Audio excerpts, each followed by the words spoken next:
bahwa yang dimaksud memuliakan orang yang sudah lanjut usia itu adalah memuliakan yang sudah tua dan menunjukkan penghormatan kepada orang tua ini dalam majlis bersikap sopan dan bersikap baik kepada dia. Rasulullah SAW juga menganggap dengan bersikap hormat kepada orang yang sudah lanjut usia ini sebagai tanda orang yang memuliakan dan mengagungkan Tuhan. Rasulullah SAW menyebut orang muslim usia lanjut itu bersama kedudukannya dengan penguasa yang adil dan penghafal Al-Quran. Jadi seakan-akan Rasulullah itu, kata beliau, hendak mengatakan muliakanlah muslim yang berusia lanjut seperti kamu menghormati penguasa, seperti kamu menghormati para penghafal Quran. Begitupun penghormatanmu kepada orang yang sudah tua.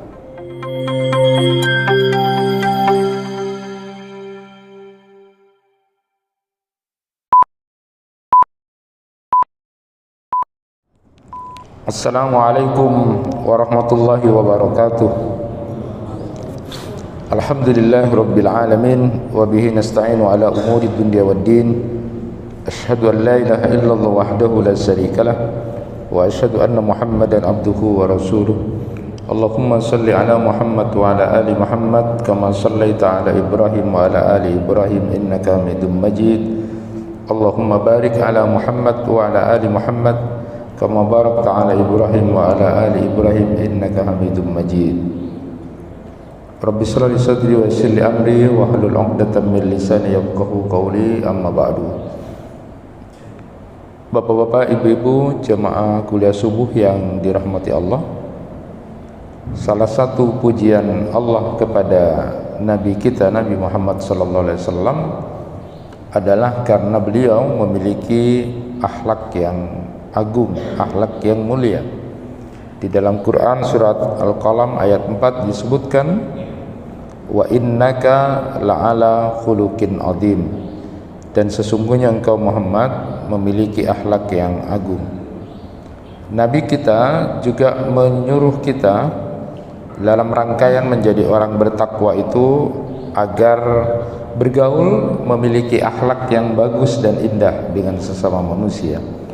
Ittaqillah haitsuma kunta wa atbi'is sayyi'atal hasanata tamhuha wa khaliqin nas bi khuluqin hasanin. Takutlah kamu kepada Allah dan iringilah kejelekan yang tidak sengaja kamu lakukan dengan kebaikan yang bisa menghapus kejelekan itu, dan bergaullah kamu dan berinteraksilah kamu dengan manusia, dengan sesama manusia, dengan akhlak yang agung, dengan akhlak yang indah. Nah, lalu kemudian di antara kelebihan Nabi sallallahu alaihi wasallam untuk ditiru, dicontoh, diteladani oleh kita adalah keindahan beliau, seni beliau dalam berinteraksi dengan segala lapisan masyarakat. Bagaimana Rasulullah sallallahu alaihi wasallam dengan indahnya berinteraksi dengan para istri beliau, interaksi dengan anak-anak dan cucu-cucunya, bagaimana indahnya interaksi Rasulullah dengan tetangga, bagaimana Rasulullah indahnya berinteraksi dengan orang-orang kaya, berinteraksi dengan orang-orang miskin, berinteraksi dengan orang yang mungkin jahat atau bersalah, berinteraksi dengan orang-orang munafik, berinteraksi dengan siapapun. Dan Rasulullah mendapatkan pujian karena interaksi beliau dengan seluruh lapisan atau segmen masyarakat itu begitu sangat indah. Kita mulai pertama bagaimana pandangan dan interaksi beliau bersama dengan orang-orang yang sudah sepuh atau orang-orang yang lebih tua dari beliau. Di dalam Al-Quran Allah Subhanahu wa ta'ala sudah menyebutkan bahwa fase-fase perjalanan hidup manusia itu dimulai dari lemah, lalu kuat, lalu lemah lagi. Artinya berada dalam kondisi 2 kali lemah dan 1 kali kuat. Allah Subhanahu wa taala berfirman dalam Quran surat Ar-Rum ayat 54, Allahul ladzi khalaqakum min da'fin summa ja'ala min ba'di da'fin quwwah summa ja'ala min ba'di quwwatin da'fan wa shayba yakhluqu ma yasha wa huwal alimul qadir. Jadi manusia itu akan tua dan beruban. Manusia berada di antara 2 fase lemah dan 1 fase kuat. Jadi waktu anak-anak atau bayi diibaratkan dalam kondisi lemah, dan ketika sudah dewasa itu kuat, dan pada waktu titik tertentu ketika dia sudah lanjut maka dia sudah berada di usia atau kondisi yang lemah yang kedua. Pada saat fase kedua atau lemahnya ketika sudah menjadi orang tua atau sepuh itu digambarkan dalam Quran surat Fatir ayat 57, waja'akumun nadhir. Jadi nadhir itu adalah pemberi peringatan. Muncul uzur-uzur atau halangan-halangan karena sakit-sakitan, sudah mulai tidak sempurna ototnya, dagingnya, kulitnya, ada ketakutan, ada kecemasan, tidak seperti dulu lagi. Jadi dia berada dalam kondisi lemah yang kedua. Dan Al-Quran menyebut orang tua atau yang sudah sepuh ini dengan sebutan Asy-Syaikh, Al-Kibar atau Al-Ajuz. Jadi syekh itu bisa artinya 2. Syekh itu adalah orang yang ilmunya lebih banyak dari kita, itu namanya syekh. Jadi walaupun lebih muda tapi ilmunya lebih banyak dibilang syekh, ya syekh. Apalagi memang secara umur maupun ilmu lebih banyak dari kita, itu namanya syekh. Syekh itu orang yang sudah ilmunya lebih banyak walaupun muda. Tapi syekh itu juga dimaknai untuk orang yang sudah tua, jadi disebut dengan syekh. Jadi bapak-bapak ketemu yang sudah tua, syekh gitu kan, tidak apa-apa itu. Jadi as-syekh, as-syaikhu, al-kibar atau al-ajuz. Sebagaimana yang kita maklum dan sering kita sampaikan bahwa rata-rata hidup manusia itu kalau menurut Badan Kesehatan Dunia, laki-laki 69 dan perempuan 74. Dan gambaran Nabi kepada kita adalah a'maru ummati ma baina sittina ila sab'ina wa aqallu ma yajuz dzalik, 60 sampai 70 tahun. Lebih dari 70 tahun ada sedikit. Jadi fase lansia atau fase tua itu, kalau di antara sahabat-sahabat Nabi itu misalnya Anas bin Malik itu agak panjang, itu umurnya 103 tahun. Asma binti Abu Bakar itu 100 tahun. Hasan bin Sabit 100 tahun. Yang agak panjang itu adalah Salman Al-Farisi sampai 150 tahun. Tetapi kalau digambarkan dengan para ulama kita seperti Imam Asy-Syafi'i itu yang cuma 54 tahun, muridnya Imam An-Nawawi 45 tahun, dan Imam Al-Ghazali cuma 55 tahun. Jadi komparasinya begitu sangat pendek ya. Sehingga ini menjadi perhatian buat kita aja, muhasabah. Lalu bagaimana pandangan Nabi, bagaimana juga interaksi Rasulullah SAW dengan orang-orang yang sudah tua? Karena Rasulullah ini dikenal sebagai orang yang sangat santun, penyayang pada semua orang ya. Bagaimana perhatian khusus beliau kepada orang-orang yang sudah sepuh atau tua ini? Karena memang beliau mengkategorikan orang tua ini selalu bersama dengan seperti anak-anak, perempuan, dan orang tua. Jadi level yang dikategorikan beliau itu adalah seperti kategori anak-anak, perempuan, dan orang yang sudah sepuh atau lanjut usia. Artinya butuh perhatian. Bapak dan Ibu yang dirahmati Allah, Rasulullah SAW memberikan gambaran, ini pandangan dulu ya, bahwa sebaik-baik orang itu adalah orang yang usianya sudah lanjut dan orangnya bagus amalnya. Jadi terus konsis dia sampai jadi orang tua, jadi orang baik. Di dalam hadis Nabi itu man tala umruhu wa suna amalu. Jadi ketika disebutkan khairun nas, sebaik-baik manusia itu adalah orang yang umurnya panjang dan bagus amalnya. Inilah yang kemudian diberikan kepada kita, bahwa ternyata menjadi orang sepuh, orang tua itu selama konsis dia menjadi orang baik, itu adalah sebaik-baik manusia. Ya. Begitupun sebaliknya, bahwa memang disebutkan bahwa yang paling jelek itu juga adalah orang yang sudah tua, umurnya panjang, tetapi wasa'a amalu, dia jelek amalnya. Ini juga untuk pembanding, bahwa dalam pandangan agama orang yang sepuh itu mulia, orang yang harus dihormati, ya, sehingga kalau berinteraksi dengan orang yang sudah tua itu, yang pertama di pikiran kita adalah bahwa dia amalnya lebih banyak dari kita, karena waktunya lebih banyak atau lebih lama mendahului kita dalam konteks amal. Jadi kita berpikir positifnya adalah setiap ketemu orang itu adalah lebih baik dari kita. Ketemu orang tua, oh dia lebih baik karena dia lebih banyak amalnya dari kita. Ketemu anak-anak muda yang masih anak-anak, oh dia jauh lebih baik dari kita karena dosanya sedikit, tidak seperti kita yang sudah lebih senior dari dia misalnya. Jadi setiap memandang orang selalu jauh lebih baik dari kita. Ketemu orang kaya, dia orang baik karena dia banyak beramal, bersedekah. Saya ini bukan siapa-siapa karena tidak punya, bersedekah, dermawan seperti dia. Ketemu orang miskin juga begitu. Ini adalah orang yang berbahagia karena nanti dia akan masuk surga pertama kali, dan dia sabar diberi ujian seperti itu. Tidak ada yang lebih baik dari kita, sehingga kita menjadi orang yang kemudian selalu tawadhu dan merasa orang lain jauh lebih baik dari kita. Ketika melihat orang tua pun, karena Nabi SAW menggambarkan bahwa sebaik-baik manusia itu adalah orang yang umurnya panjang dan amalnya juga bagus. Yang kedua, Rasulullah SAW itu sangat mendorong untuk menghormati dan memuliakan orang yang sudah tua.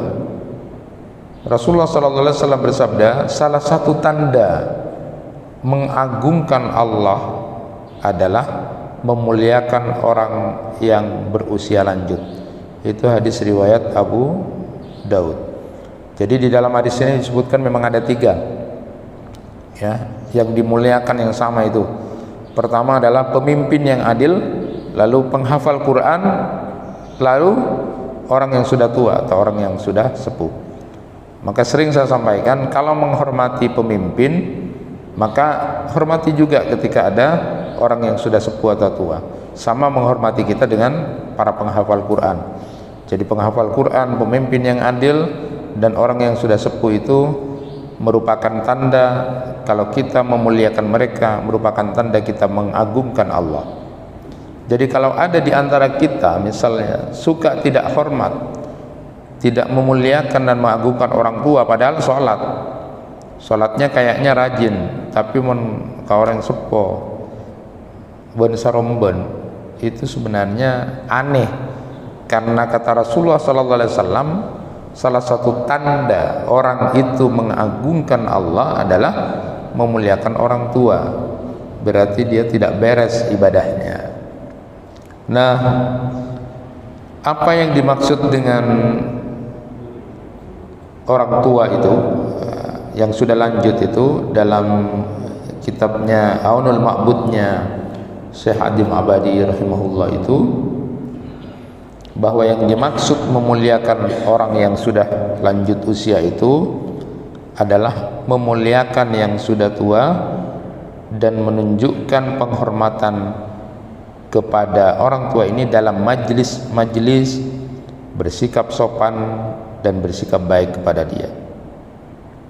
Rasulullah SAW juga menganggap dengan bersikap hormat kepada orang yang sudah lanjut usia ini sebagai tanda orang yang memuliakan dan mengagungkan Tuhan. Rasulullah SAW menyebut orang muslim usia lanjut itu bersama kedudukannya dengan penguasa yang adil dan penghafal Al-Quran.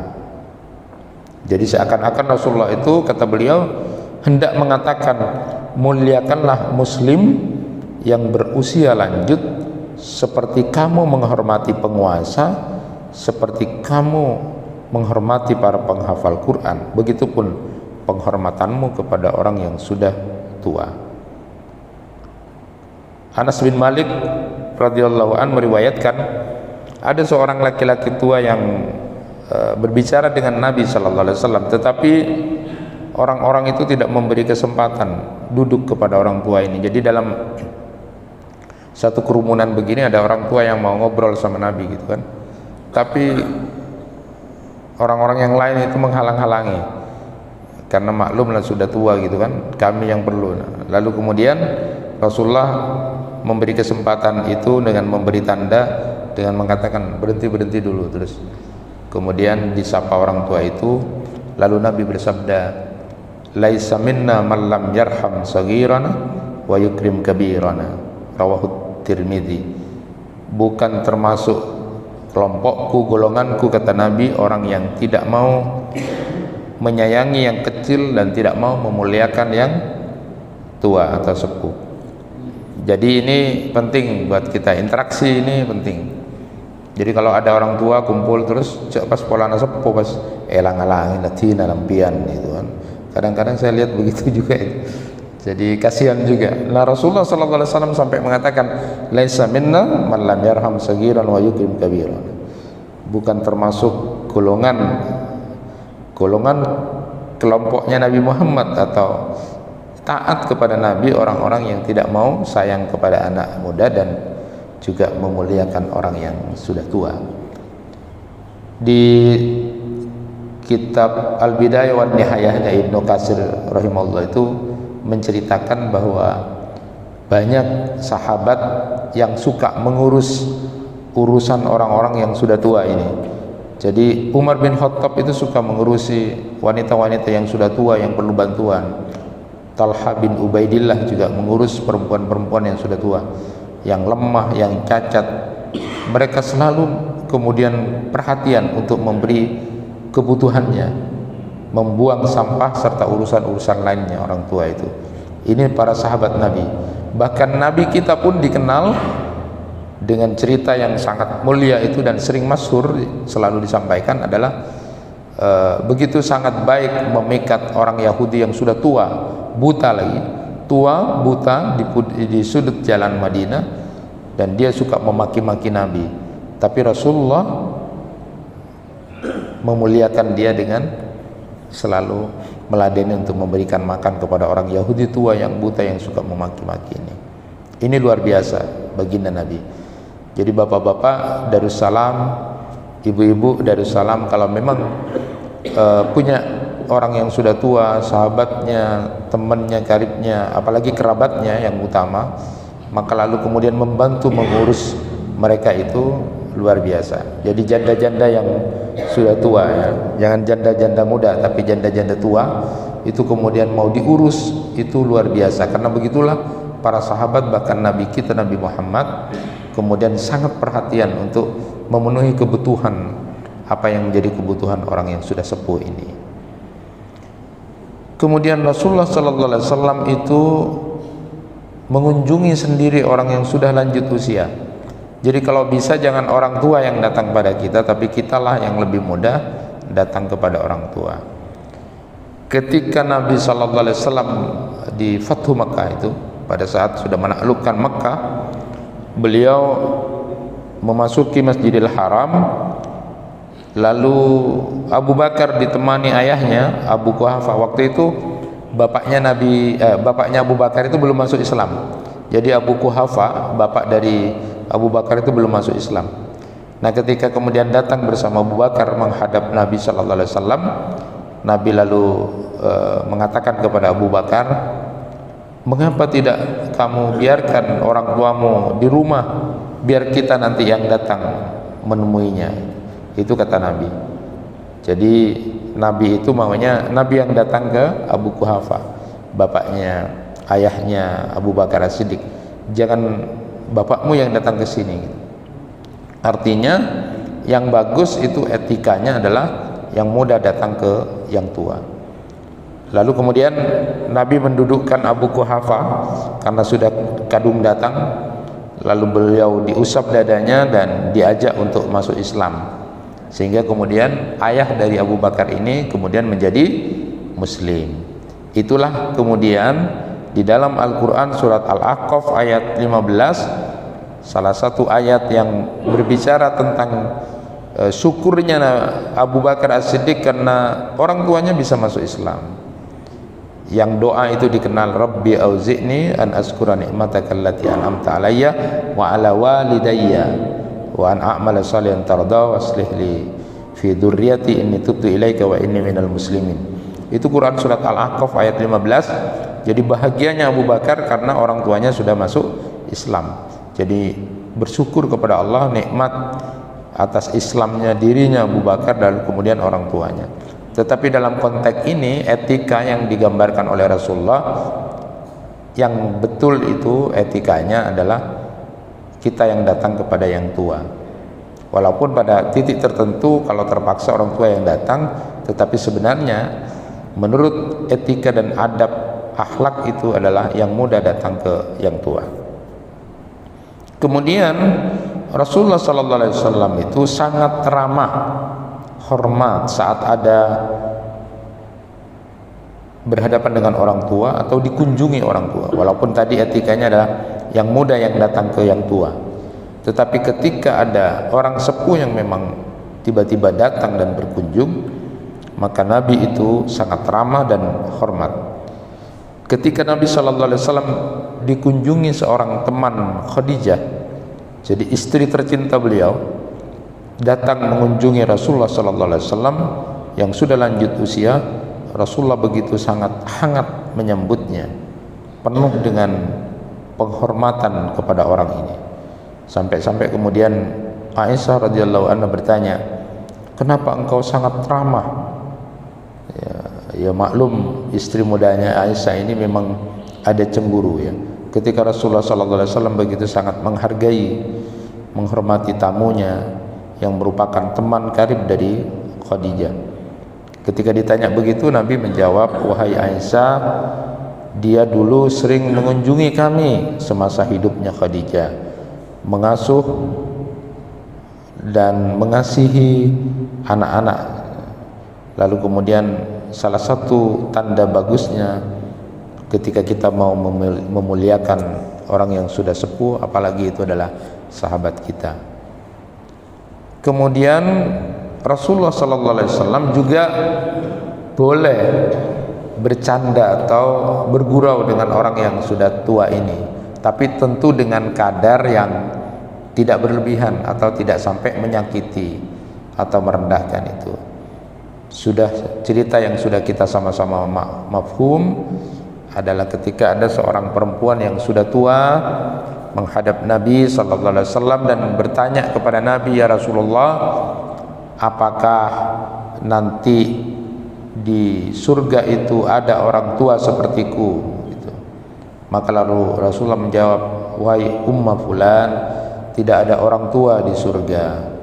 Perempuan itu lalu menangis dan berlalu. Kemudian Rasulullah kemudian menyuruh sahabat kemudian memanggil dan menyampaikan bahwa di dalam surga nanti semuanya nanti menjadi muda kembali, yang dalam Al-Quran itu rata-rata usianya sekitar 33 tahun. Jadi puncaknya bagus-bagusnya.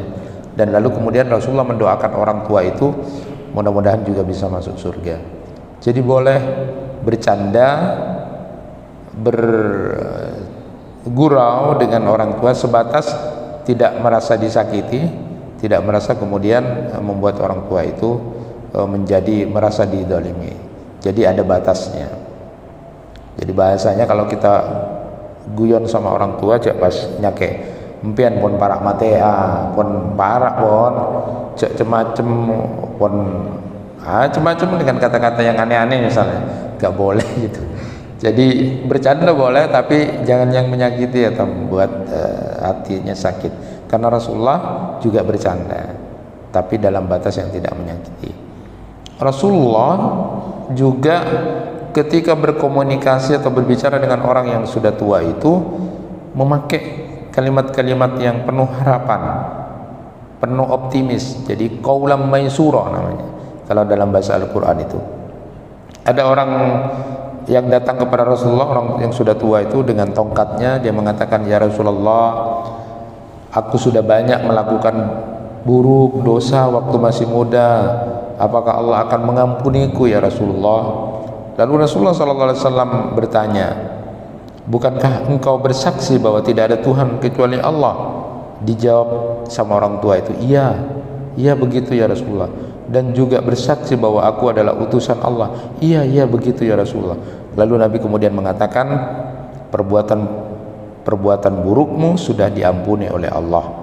Dan dalam riwayat lain itu disebutkan bahwa laki-laki tua ini lalu berlalu dari Nabi sambil mengucapkan kalimat Allahu Akbar, Allahu Akbar. Jadi ketika itu diberikan harapan oleh Rasulullah dan optimis. Jadi kalau berbicara dengan orang tua, dia berbicara apa pada kita, ya kasih harapan, engki bisa teke, bisa sembuh, payakin pian gitu. Jangan tak bisa pun pian nikah pun lepok lah cua. Itu berarti tidak qaulam maisura.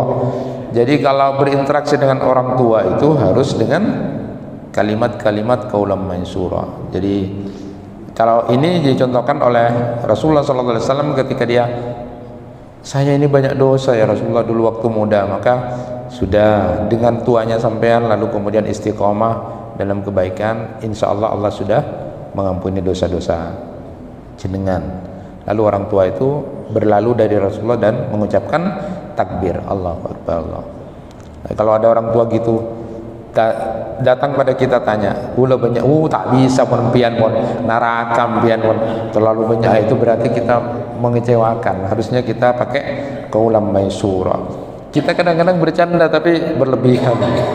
Nah, Rasulullah tahu batas mana memberikan ketika berkomunikasi itu adalah komunikasi yang qaulam maisura. Ya walaupun tidak cuma masalah akhirat. Jadi kalau datang pada kita, kula pun sakit tengah nih kak, kau tapi tanbis sedekah ki ke masjid, itu bagus.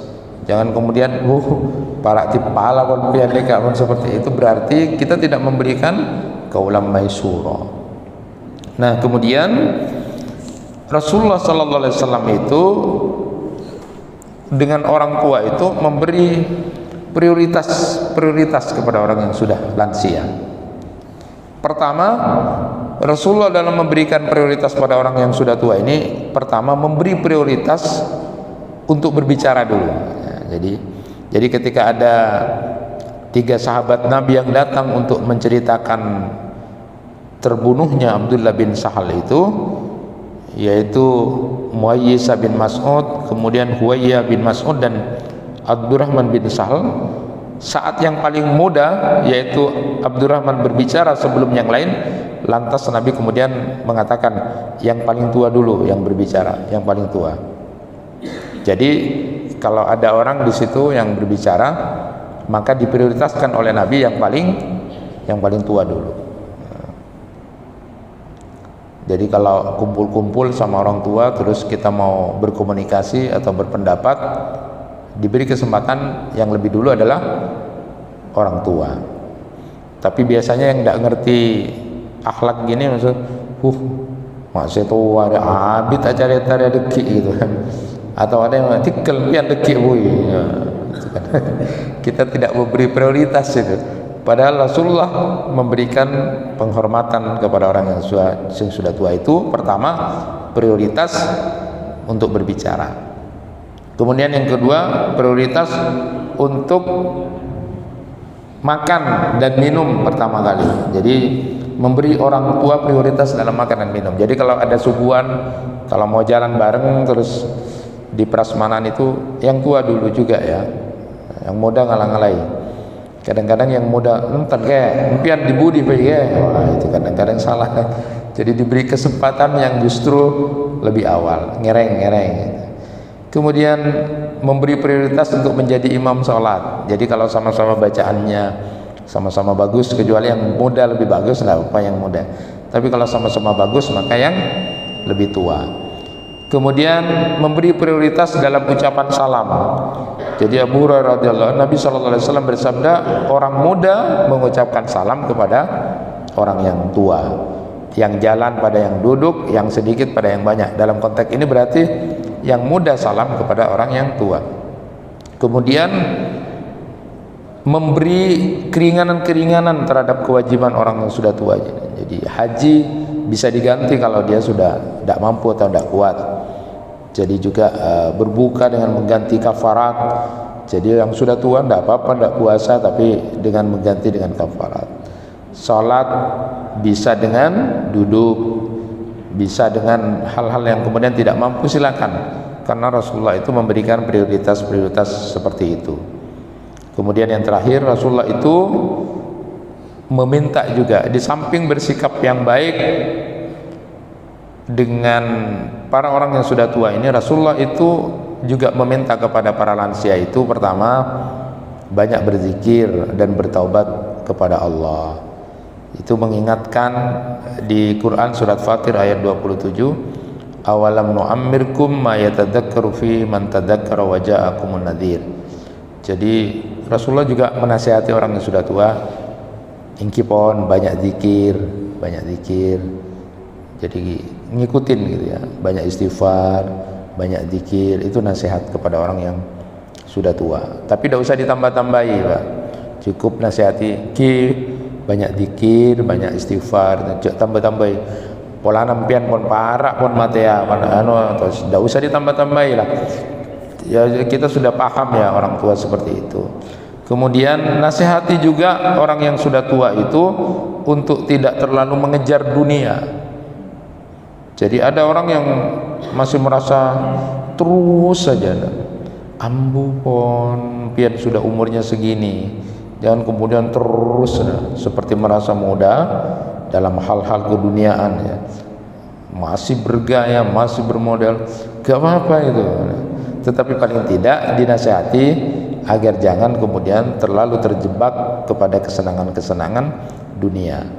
Jadi inilah yang dilakukan oleh Nabi dalam rangka berinteraksi dengan orang yang sudah tua, untuk mengingatkan agar tidak menjadi orang yang lupa diri, kemudian bersiap dengan adanya an-nadhir itu, hal-hal yang sudah mengurangi seperti biasa, untuk kemudian lebih menjadi orang yang siap kepada Allah itu dalam kondisi nanti mempersiapkan dirinya dengan banyak berzikir dan bertaubat kepada Allah Subhanahu wa taala. Inilah indahnya akhlak Nabi berinteraksi dengan orang yang sudah tua, orang yang sudah sepuh. Mudah-mudahan apa yang dilakukan Nabi bisa kita teladani semampu dan sebisa kita dalam rangka menghormati dan memuliakan orang yang sudah tua. Itu yang bisa disampaikan, mudah-mudahan bermanfaat. Kurang lebihnya mohon maaf. Wassalamualaikum warahmatullahi wabarakatuh.